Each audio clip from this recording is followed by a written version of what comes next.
এটা হলো রিয়েলমি 11 আর এটা হলো রিয়েলমি 11X।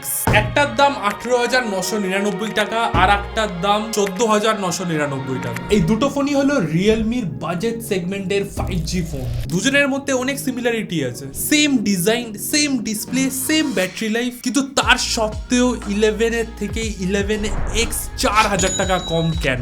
গেমিং এর দিক থেকে এই দুটো ফোনের গেম প্লের মধ্যে কি কোনো ডিফারেন্স আদেও আছে? ফ্রি ফায়ার পাবজিতে কি এই দুটো ফোনেই সেম কিল হবে? আজকে আমরা রিয়েলমি 11 আর রিয়েলমি 11X এর আনবক্সিং করব, টেস্টিং করব, দুটো একসাথে পাবজি খেলবো। কিন্তু তার আগে চলো আনবক্সিং শুরু করা যাক। আনবক্সিং এর জন্য ফোন আমাদেরকে পাঠানো হয়েছে প্রিয়া মোবাইল পার্ক থেকে। এর মেন ব্রাঞ্চ আছে আমাদের বেলগড়িয়ে, তার সাথে বিরাটিতেও ব্রাঞ্চ আছে, আর টোটাল 5টা ব্রাঞ্চ আছে। ডেসক্রিপশনে ডিটেইলস দেওয়া থাকবে, তোমরা চেক আউট করতে পারো যদি অফলাইন ফোন কিনতে চাও। কিন্তু কেনার আগে দেখো এই দুটোর মধ্যে কোনটা নিলে তুমি লাভে থাকবে। আজকে ভাই আমাদের ডবল আনবক্সিং, দু হাতে দুটো আনবক্সিং একসাথে। তার আগে সিল কাটতে হবে। 3, 2, 1 খোল। এই তো একটা, দুটো Jio dare to live. Unboxing এর এক্সপিরিয়েন্সে দুটো ফোনের মধ্যে কতটা তফাৎ আছে। সেমই দুটোতে ডিব্বা পেয়েছি আমরা। একটা ডিব্বার ভেতর থেকে আমরা এখানে সিম ইজেক্টর টুল, তার সাথে কিছু বইপত্র আর আমাদের ট্রান্সপারেন্ট কভার পেয়েছি। আমাদের 11X এর দাম ভাই 4,000 টাকা কম আছে, ঠিক আছে, আমাদের 11 এর থেকে। এটা হয়তো দেখবে এই সিম ইজেক্টর টুলের জায়গায় ভাই সেফটি পিন দিয়ে দিয়েছে, হতেই পারে। না ভাই, এতেও ভাই আমাদের সেম জিনিসই দিয়েছে, তার সাথে বইপত্র আর ভাই আমাদের ট্রান্সপারেন্ট গ্লাস। কিন্তু ভাই তফাৎ আছে। দেখো 11 এর দাম বেশি তো তার জন্য ভাই পরিষ্কার চকচকে কভার দিয়েছে, কিন্তু 11X আমাদের ভাই কস্ট কাটিং এর জন্য দেখতে পাচ্ছ আমাদের ফ্যাকাশে কভার দিয়ে দিয়েছে। 11 আর 11X এর মধ্যে যদি ফোন আমরা দেখি, দেখতে তো একই লাগছে। এটা হলো 11, এটা হলো 11X। দুটোর মধ্যে কি তফাৎ আছে দেখবো, তার আগে দেখি আর কি মশলা আছে। 11 এর আমরা একটু মোটা চার্জার পেয়েছি আর এটার একটু পাতলা চার্জার পেয়েছি। আর শুধু তাই না, এটা হলো বেসিক্যালি 80 ওয়াটের সুপার বুক চার্জার, এটা হলো 33 ওয়াটের সুপার বুক চার্জার, বুঝতে পারলো? তার সাথে দুটোরই ভাই টাইপ সি কেবল দিয়ে দিয়েছে। কিন্তু এবার ভাই আমাদের ফোনের পালা। ফোন কি একই হবে ভাই? দুটোকে কি ফিজিক্যালি দেখে আমি কিছু তফাৎ বার করতে পারবো? 4,000 টাকা কোথায় যাচ্ছে সেগুলো সব জানতে হলে আমাদের ফোনটাকে আগে খুলতে হবে। প্রথমে আমরা দেখি 11। এটা 11 এর কালারটা দেখো কিন্তু হেভি কালার। ক্যামেরা কতটা বোঝা যাচ্ছে জানি না, কিন্তু ভাই হাতে দেখে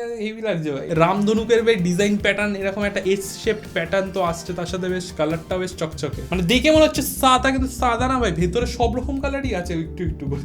এবার হলো আমাদের 11X। ভাই 11X এরও কালার খুব সুন্দর ভাই, সেমই তো ভাই। এটা কি কালার আলাদা আলাদা কি হবে? মশলা পুরো সেম ভাই, দুটোই বেশ চকচকে ভাই। কালার পেছনে প্যাটার্ন আসছে। বিল্ডের দিক থেকে দুটোর মধ্যে তফাৎ আছে। 11X এর যদি বডি দেখো তাহলে একটু প্লাস্টিকি পলিকার্বনেটের বডি, আর ভাই আমাদের রিয়েলমি 11 এর তুমি পেয়ে যাবে মেটালিক মানে অ্যালুমিনিয়াম ফ্রেমওয়ালা প্রপার সুন্দর বডি। যদি দুটোকে দূর থেকে দেখো তাহলে সেম সাইজ লাগবে, কিন্তু কাছে যদি তুমি আনো তাহলে দেখতে পাবে যে আমাদের রিয়েলমি 11 সামান্য একটু সাইজে বড় 11X এর থেকে। দুটো ফোনের ক্ষেত্রে একটা জিনিস ভালো লাগলো, পেছনের যে রিফ্লেকটিভ প্যানেল আছে এটা থাকা সত্ত্বেও কিন্তু কোনো ফিঙ্গারপ্রিন্ট থাকছে না আমাদের ফোনে। দুটো ফোনের পোর্টসের দিক থেকে এখানে আমরা 3.5mm এর জ্যাক পেয়ে যাবো, সাংঘাতিক ব্যাপার। ওটাও আজকাল একটা ফিচারের মধ্যে পড়ছে, বুঝলো তো? তার সাথে ফিঙ্গারপ্রিন্ট সেন্সর যেটা আছে সেটা পেছনে তো নেই, সাইডের যে সুইচ আছে ওইটাই তোমার ফিঙ্গারপ্রিন্ট সেন্সর হিসেবে কাজ করবে। সিম কার্ডের দিক থেকে দুটো সিম স্লট পেয়ে যাবে, এখানে ডবল সিম লাগিয়ে তুমি ডবল কাণ্ড করতে পারবে, আর তার সাথে মেমোরি কার্ডেরও আলাদা করে স্লট আছে। চলো গাইস, আমাদের ফোন সুইচ অন করার টাইম এসে গেছে। আর সুইচ অন করার সাথে সাথে যেমন কি দেখতে পাচ্ছ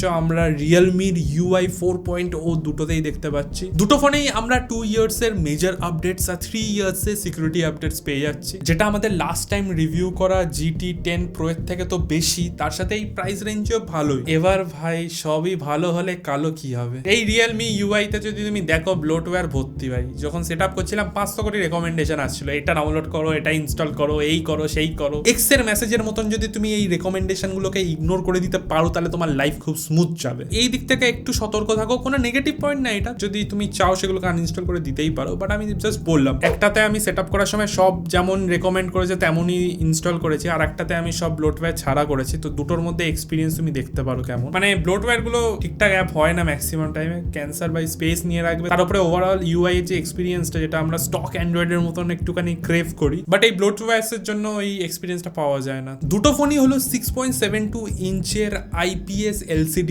ডিসপ্লে। রিফ্রেশ রেটের দিক থেকে 120 হার্টজ এর রিফ্রেশ রেট পাবে, তার সাথে 240 হার্টজ এর টাচ স্যাম্পলিং রেট। যদি বেজেলের দিক থেকে দেখতে হয় না, ফোনের নিচে চিনউইন সবকিছু মিলিয়েই তুমি মোটামুটি 86% এর তুমি স্ক্রিন টু বডি রেশিও পেয়ে যাবে। এতে আমরা আপ টু 680 নিটস এর পিক ব্রাইটনেস পাবো, যেটা আউটডোরের ক্ষেত্রে সাংঘাতিক না হলেও ঠিকঠাক এই প্রাইস রেঞ্জে ঠিক আছে। মানে রোদের নিচে যদি ডাইরেক্ট ডিসপ্লে তুমি দেখো তাহলে দুটো ফোনেরই মোটামুটি এরকম টাইপের ভিজিবিলিটি তুমি পাবে। কিন্তু এবার দুটো ফোনেরই যদি তুমি ডিসপ্লে কোয়ালিটির কথা বলো, দুটোই খুব ভাইব্রেন্ট আর ইউটিউব নেটফ্লিক্স দেখতে মোটামুটি পুষিয়ে যাবে তোমার। ইউটিউবে তো তুমি আরামসে ভাই 2K 60 FPS এ বিন্দাস দেখতে পাবে। ডিসপ্লে মোটামুটি ঠিক আছে, কিন্তু ভাই এই 11 এর দাম ভাই 20,000 টাকার কাছে, 18-19,000 টাকার দাম, সেখানে যদি আমরা অ্যামোলেডটা অ্যাটলিস্ট 11 এ দেখতে পারতাম তাহলে আই থিঙ্ক বেটার হতো। তা না হলে 11X এর যদি তুমি প্রাইসের সাথে কম্পেয়ার করো, খুবই সুন্দর ডিসপ্লে। আর যদি স্পিকারের দিক থেকে কথা বলি তাহলে আমরা সিঙ্গেল আউটপুট স্পিকার পাচ্ছি, যেটা লাউডনেসের দিক থেকে যথেষ্ট লাউড আছে, কিন্তু যখন তুমি এর কোয়ালিটির কথা বলবে, সাউন্ড কোয়ালিটি, সেটা মোটামুটি অ্যাভারেজ। এবার ক্যামেরাটাই হলো এমন একটা পার্ট যেখানে হয়তো আমরা এই দুটো ফোনের মধ্যে সব থেকে বেশি ডিফারেন্স দেখতে পাই। একটার পেছনে লেখা আছে 64 মেগাপিক্সেল এআই ক্যামেরা, আর একটায় লেখা আছে 108 মেগাপিক্সেলের এআই ক্যামেরা। আমরা সবাই জানি যে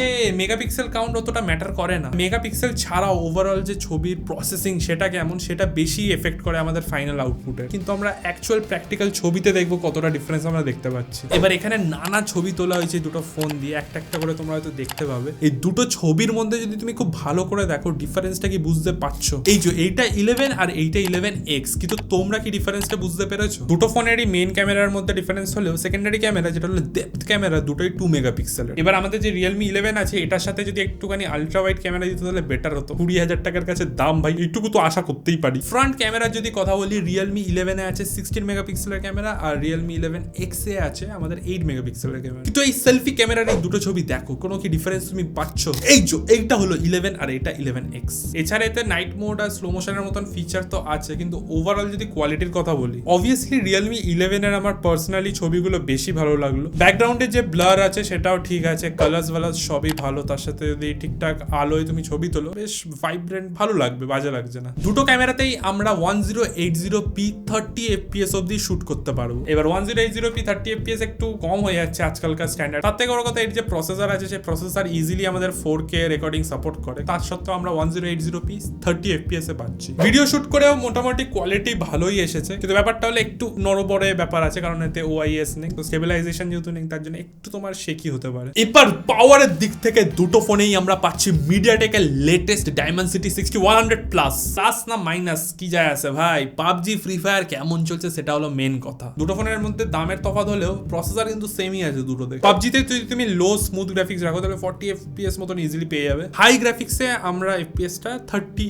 fps মতন পেয়ে যাবো। কিন্তু ভাই হাই গ্রাফিক্সে খেললে না অনেক তাড়াতাড়ি ফোন গরম হয়ে যাচ্ছে, তো একটুখানি থুতু মেরে ঠান্ডা করে তারপর আবার খেলতে হবে। গরম ফোনে যদি ছ্যাঁকা থেকে বাঁচতে হয় তাহলে হাতে গামছা জড়িয়ে খেলতে পারো, কিন্তু তার সত্ত্বেও আমি বলবো যে গেমে কিন্তু ল্যাগ একটু করবে। কল অফ ডিউটি অন্যদিকে তোমার লো সেটিংসে মোটামুটি 60 fps পেয়ে যাবে। আমাদের PUBG থেকে কল অফ ডিউটিতে অনেক বেশি স্মুথ আর অনেকটা ভালোভাবে চলছে, সেরকম সাংঘাতিক ল্যাগ তো নেই, তার সাথে টেম্পারেচারও ঠিকঠাকই রাখছে। আর আমাদের ফ্রি দ্য ফায়ার দুটো ফোনে ভাই হেভি চলছে। ফ্রি ফায়ার খেলতে হলে কোনো চাপ নেই ভাই, চলে যাবে বুইয়ার পর বুইয়া, কোনো অসুবিধা হবে না। যারা ফ্রি ফায়ার লাভার আছে তারা সাবস্ক্রাইব করে জানাও আমাকে ফ্রি ফায়ার লাভার কিনা। দুটো ফোনই আমরা সারাদিন ইউজ করেছি, আমরা ছবি তুলেছি, ভিডিও তুলেছি, গেম প্লেও করেছি, আর সবকিছু করার পরে তোমরা দেখতে পাচ্ছ এখন অব্দি কতটা পার্সেন্টেজ ব্যাটারি বাকি আছে। তো ভাই Realme 11 না 11X? দেখো 11X এর থেকে 4,000 টাকা বেশি দিয়ে 11 কেনার আমি সাজেশন দেবো না, কারণ 11 ভাই 20,000 টাকার কাছে দাম চলে যাচ্ছে, 20,000 টাকা এর থেকে অনেক ভালো অপশন তুমি পেয়ে যাবে। বাট 11X খুবই ইন্টারেস্টিং একটা অপশন। তোমাদের কোনটা বেশি ভালো লাগলো সেটা আমাকে কমেন্ট সেকশনে জানাও। আর যারা এই ফোনটা অফলাইন দোকানে গিয়ে নিজের হাতে দেখে কিনতে চাও তারা প্রিয়া মোবাইল পার্কের সাথে কন্ট্যাক্ট করতে পারো, ডেসক্রিপশনে তোমার ডিটেলস দিয়ে দেবো। আর গাইস আমাকে কমেন্ট সেকশনে জানাও নেক্সট কোন ফোনের আনবক্সিং দেখতে চাও। আজকে ভিডিও এতটাই, দেখা হচ্ছে পরের ভিডিওতে, বাই।